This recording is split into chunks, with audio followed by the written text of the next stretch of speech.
अच्छा साहब, क्या देख रहे हैं आप कि क्या इलेक्शन कमीशन की जानिब से कुछ इस्लाहात की गई हैं? अगर माजी से हम मवाजना किया जाए, देख रहे हैं आप इस बार कोई सिस्टम में आपको कोई तब्दीली लग रही है?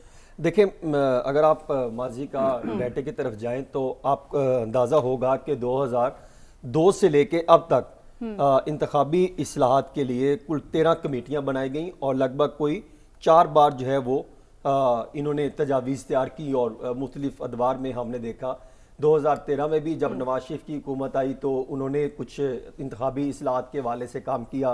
फिर 2018 में तरीके इंसाफ की हुकूमत आई तो उन्होंने भी काम किया। उससे पहले पीपल्स पार्टी के दौर में भी इंतखाबी इस्लाहात का नारा लगाया गया और बुनियादी तौर पे जो इस्लाहात करनी चाहिए थी साफ शफाफ इंतखाबात के लिए उस पर शायद ज़्यादा तरजीहात उनकी नहीं रही।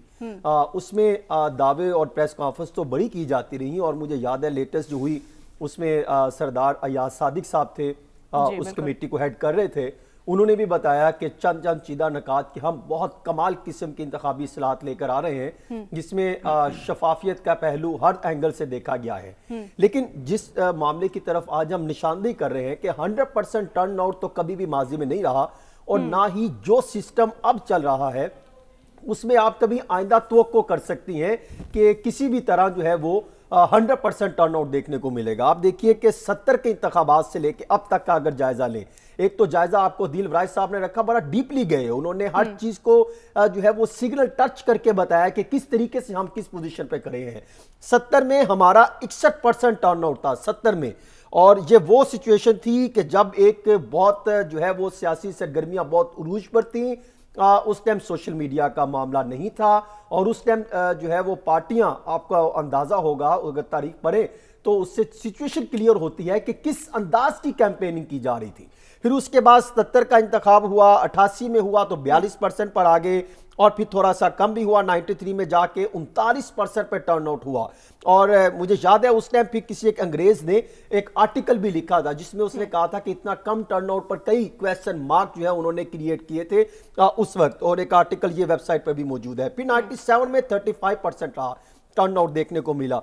और फिर जब 2002 के इलेक्शन हुए जिसको लोग मुतनाज़ा भी कहते हैं और फिर मुतनाज़ा कोई नहीं भी कहते, वो आपको भी अंदाजा होगा कि किस तरीके से ये इंतखाबात हुए, उसमें 40% टर्न आउट हुआ। और फिर 2008 के इंतखाबात में 44% टर्न आउट हुआ, 13 में 53% था, 18 में 51% था। यानी जहां पे आप अंदाजा करें कि लेवल प्लेइंग फील्ड किसी एक पार्टी को दी जा रही हो, वहां पर आप 55% से ज्यादा, 53% से ज्यादा नहीं गए, और जहां पर किसी हद तक आप किसी ज्यादा पार्टी को मोबिलाइज कर रहे हो, जहां पर गिरफ्तारियां हो, धांधली उरूज पर हो, इस तरह के मामला हो, तो वहां पर कई और क्वेश्चन मार्क भी थे।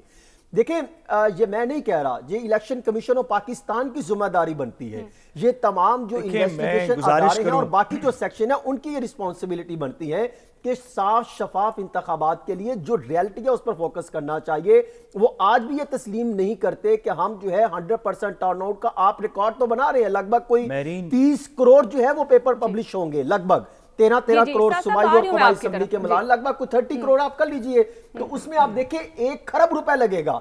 फिर भी आप ये कहें कि आपका टर्न आउट जो है वो 60% पर जाए। मैं ये समझता हूं कि अगर माजी की तारीख देखें और जो हालात ग्राउंड पर बनते देख रहे हैं उनकी तारीख देखें और उनके हालात का मुवाजना करें, तो मेरा ख्याल है कि ये 43% से ऊपर टर्नआउट नहीं जाएगा, क्योंकि हालात जो है वो किसी हद तक तब्दील हो रहे हैं, मुझे ये लगता है। हाँ, हो सकता है कि जो जिस तरीके से ये बात करते हैं कि यूथ निकलेगी, बहुत सारे हालात होंगे, तो वो एक बहुत बड़ा टर्नआउट देखने को मिलेगा, 60% तक जा सकते हैं। हसन साहब, किस बुनियाद पे आप कह रहे हैं कि इस दफा लोग नहीं निकलेंगे? वो भी मैं आपको बताता हूं, हमारी ये कैपेबिलिटी नहीं है, हम ये सिस्टम में एक्सेप्ट नहीं कर सकते कि हम जो है ये 53 या 50% को क्रॉस 55% पे भी चले जाए। फिर उसमें क्या होगा, उसमें फिर धांधली रूज पर होगी, फिर ठप्पे लगेंगे, जो है वो 1 मिनट पर आपको एक वोट कास्ट करना होगा, किस तरीके से करेंगे, इतनी स्पीड। देखिए, एक बंदा आता है, उसने शनाख्ती कार्ड दिखाना, फिर सिक्योरिटी क्लियरेंस होनी, फिर तलाशी देनी, फिर लाइन में लगना, फिर लाइन लगने के बाद आपने अंदर जाना, तो एक अच्छा खासा जो है वो टाइम लगता है। कम से कम एक बंदे को जहां पे लाइनें लगी 15-20 मिनट तो लगते हैं। अब ये कहना चाह रहे हैं कि कोई ऐसा मैकेनिज्म नहीं है इलेक्शन कमीशन की जानिब से, क्यों नहीं होगा शफाफियत को यकीनी बनाने के लिए, आप ये कहना चाह रहे हैं? देखिए, जिसकी तरह मैं बात कर रहा हूं कि 40% क्यों होगा या 45% तक क्यों जाएगा। देखिए, दो चीजें बहुत मैटर करती हैं जिसकी मैं आज नहीं कई हफ्तों से निशानदेही कर रहा हूं। सबसे पहले होती है कि तैनातियां। आपने इलेक्शन कमीशन ऑफ पाकिस्तान और नीचे रिटर्निंग ऑफिसर जो आप अपॉइंट कर रहे हैं उनकी तैनातियां क्या आपने मेरिट पर की? नंबर 1, उनका क्राइटेरिया क्या था? नंबर 2, फिर आपने जो उनको जिम्मेदारियां दी या तफवीज की, क्या वो उस पर पूरा उतर रहे हैं? उनकी ट्रेनिंग आप मुकम्मल करवा चुके और क्या वो पोलिंग डे वाले दिन उस जो ट्रेनिंग हकीकी मानों में करवाई जाती है उस पर पूरा उतरेंगे?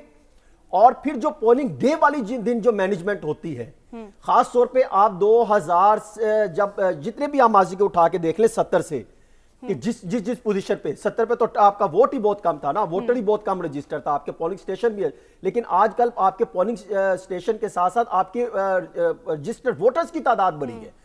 तो आप ये देखिए कि वहां पर ग्राउंड पर आपको जब ये अंदाजा हो कि आप पोलिंग स्टेशन तक पहुंच नहीं सकेंगे, पोलिंग बूथ तक पहुंच नहीं सकेंगे, आपका पोलिंग बूथ आपके हल्के से कहीं दूर बना दिया गया हो, और फिर उसके साथ साथ आपका यह मसला हो कि पोलिंग स्टेशन तक पहुंचना और फिर वोट कास्ट करना एक इम्तिहान से कम ना हो, तो यहां पर कई वोटर जो है वो डिसहार्ट हो सकता है। मेरी इतला यह है, मैं ग्राउंड पर जाके देखा है, कई लोगों को यह मसला दरपेश आ रहा है कि एक घर में अगर 5 वोटर मौजूद हैं तो उसमें 5 के 5 अफराद के वोटर मुख्तलिफ जगहों पे जो है वो तकसीम कर दिए गए हैं। अच्छा। किसी का शालीमार होगा, किसी का मालोटाउन होगा, किसी का ठोकर पे होगा, इस तरह तकसीम कर दिया गया। अब जब वो कास्ट करने जाएगा तो उसमें मुश्किलात पेश आएंगी। नंबर, फिर उसके बाद जब आप पोलिंग डे वाले दिन अगर आप देखें तो जो बन सकते हैं चंद फैमिलीज के साथ ऐसे होगा ना, चंद फैमिली में इसमें बहुत सारी सिचुएशन होगी। देखें यूथ जो लगभग 4.5 करोड़ जिसकी मैं बात करता हूं जो रजिस्टर्ड हुआ है 2013 से आज तक, अगर वो निकले और वोट कास्ट करने के लिए जाए और उसको अगर अपना पोलिंग स्टेशन तक उसको अंदर पोलिंग बूथ तक पहुंचने में मुश्किलात पेश आ जाए और आपकी लाइनें लंबी हो और आपकी एक्सेस ना हो और फिर आपका टाइम जो है वो टाइम फ्रेम में ना आ सके तो आपके लिए मुश्किलात बढ़ेंगी। देखिए इलेक्शन कमीशन ऑफ पाकिस्तान पर इससे ज्यादा भी कई सवालात पूरे होते हैं। हसन नहीं कर इतनी ज्यादती, देखिए साथ साथ इससे ज्यादा भी चीजें आती हैं। मैंने इस पे कुछ नहीं कर यार।